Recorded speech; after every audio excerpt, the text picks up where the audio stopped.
Doctor Agarwal, रुपी की जो demand है वो कम हो रही है और डॉलर की डिमांड बढ़ रही है, तो इससे हमारे इंपोर्ट परचेजेस पे क्या असर होगा? जो डिमांड एंड सप्लाई की बात है, हमेशा देखा जाता है कि करेंसी जब गिरती है तो एक तो इम्पोर्टर्स जो हैं वो बड़े दुखी होते हैं, बट जो एक्सपोर्टर्स हैं वो बड़े खुश माने जाते हैं। पर ये देखने में आया, अगर यही तथ्य देखा जाए तो अमेरिका जो है लार्जेस्ट एक्सपोर्टर नहीं होता वर्ल्ड को, अगर सिर्फ एक करेंसी के गिरने से एक्सपोर्टर्स लॉबी खुश हो जाती। और जहां तक एक्सपोर्ट्स भी देखे जाए, हमारे जो करंट अकाउंट डेफिसिट है, जो रुपया गिर गया है तो हमारा करंट अकाउंट डेफिसिट थोड़ा बेहतर हो जाना चाहिए था, उससे कोई इम्पैक्ट करंट अकाउंट डेफिसिट पे नहीं आया है। उसकी जो स्थिति है वो वैसी की वैसी ही है, 6.1% के आसपास इस समय हूवर कर रहा है। तो इसलिए ये कहना कि डिमांड एंड सप्लाई की वजह से आजकल मार्केट में रुपए के गिरने या बढ़ने का इम्पैक्ट आएगा, वो ठीक नहीं है। जहां तक इकोनॉमिक स्थिति की बात है, इस समय कोई लॉजिकल रीजन नहीं है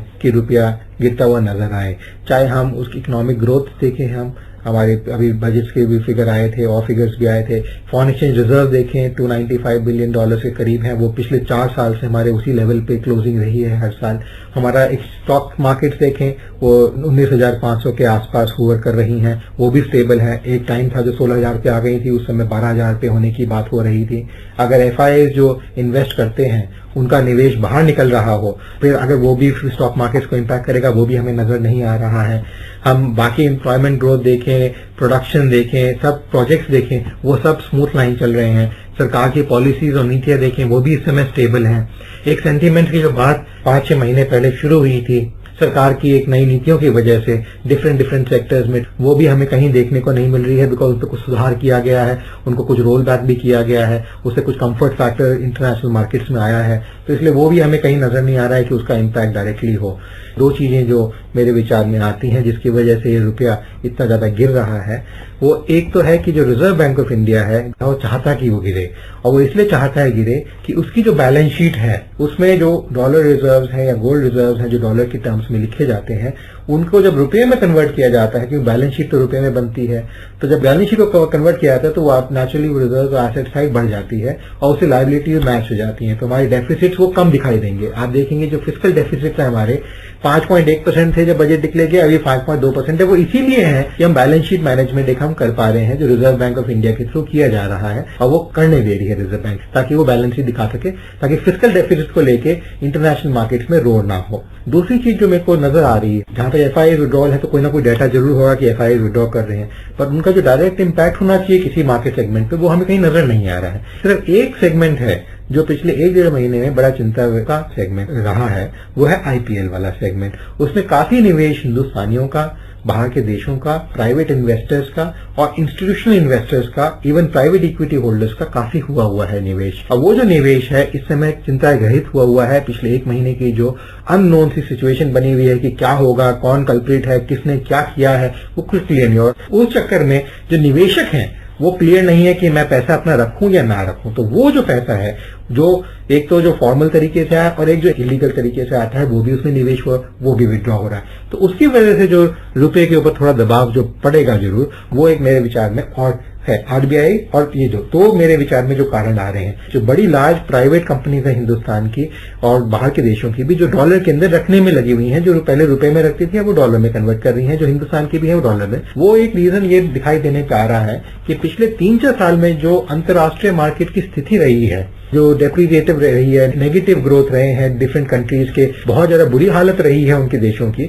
उन्होंने जो अपने प्रोडक्ट्स थे, जो उनकी प्राइसेस थी, उससे भी कम पे मार्केट में फेंकना शुरू कर दिया, ताकि वो कोई माल खरीदे और उनके पास थोड़ा लिक्विडिटी आए इमीडिएटली, ताकि उनकी स्थिति थोड़ी बहुत वर्किंग कैपिटल के मामले में थोड़ी स्टेबलाइज हो सके। वो जो डंपिंग का प्रोसेस आया, वो हमने स्टील में भी देखा, अभी चाइना ने किया, यूरोप में काफी सारे देशों ने भी, जो गोल्ड प्राइस इमीडिएटली 4-5 महीने कम हुई थी, वो गोल्ड डंपिंग हुई थी सेंट्रल बैंक से उनकी कंट्रीज के, तो उन्होंने बेचा था। तो इसी तरह जो डंपिंग की गई एकदम से, उसकी वजह से जो प्राइस क्रैश आ रहा था, तो ये उम्मीद की जा रही थी कि जो अमेरिका की स्थिति है, जो डॉलर पहले डेप्रिशिएट हो रहा था, उसको स्टेबलाइज करने के लिए, फिर बाद में जो अभी स्थिति उनकी अभी सुधरी नहीं है, उसको थोड़ा उभारने के लिए, कि हो सकता है कि अमेरिका जो है ऑयल डंप करेगा मार्केट के अंदर, एक्सेसिव रिजर्व्स हैं जो उनकी रिक्वायरमेंट है अगले 50 साल तक के लिए, उसके अलावा उनके पास काफी रिजर्व इस समय एक्यूमुलेट हुए हैं और वो चाहते हैं उसको निकालने के लिए ताकि उनका डॉलर का करेंसी और साथ में इकोनॉमिक कंडीशन थोड़ी बेहतर हो पाए। तो वो अगर डंप करेंगे या और कोई कंट्री ऐसे प्रोडक्ट डंप करती है तो हिंदुस्तानी निवेशक के पास या हिंदुस्तानी कंपनी या जो कंपनी हिंदुस्तान में देना चाहती है माल,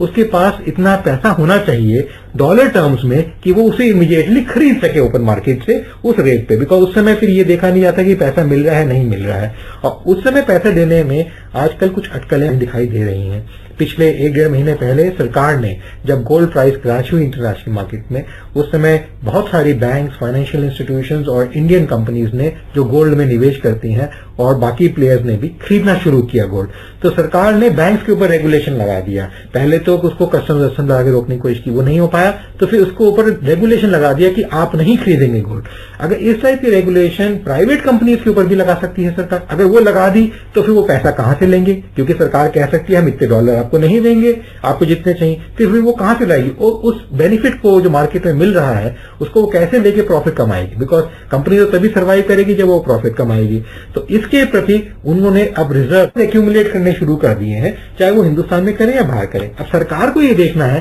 कि वो जो रिजर्व क्रिएट किए जा रहे हैं वो बाहर की जगह अगर वही कंपनियां जो हिंदुस्तान में निवेश करना चाहती हैं, हिंदुस्तानी कंपनियां हो बड़ी बड़ी, वो अगर हिंदुस्तान में उस रिजर्व को होल्ड करे तो अच्छा रहेगा। और हिंदुस्तान की कैपेसिटी है, हमारे यहाँ जो डॉलर रिजर्व अकाउंट होते हैं, यूरो रिजर्व अकाउंट होते हैं, अलग अलग करेंसी के। अब तो एक इंडिविजुअल भी जो है जो बाहर काम कर रहा है या जाता है या कुछ करता है, वो भी एक डॉलर अकाउंट या यूरो अकाउंट अपनी बेसिक जो फॉर्मेलिटीज है क्रिएट करके रख सकता है। तो इसलिए ये नहीं है कि सिर्फ कंपनी रख सकती है, तो कंपनियां भी रख सकती हैं। अब ये सरकार को देखना है कि किस तरीके से वो जो हिंदुस्तानी पैसा है जो हिंदुस्तान की जमीन पे आना चाहिए वो बाहर ना रह के हिंदुस्तान वापस आए, चाहे वो डॉलर की फॉर्म में आए, यूरो की फॉर्म में आए, पाउंड की फॉर्म में आए, किसी भी फॉर्म में आए, पर वो वापस आए। इलीगल पैसा नहीं है, मनी लॉन्ड्रेड पैसा नहीं है, साफ पैसा है, टैक्स भी दिया जाता है, पर वो पैसा किस तरीके से यहाँ पे रहे ताकि वो बढ़ोतरी के लिए हिंदुस्तान की यूज किया जा सके। डॉक्टर अमन अग्रवाल, आपने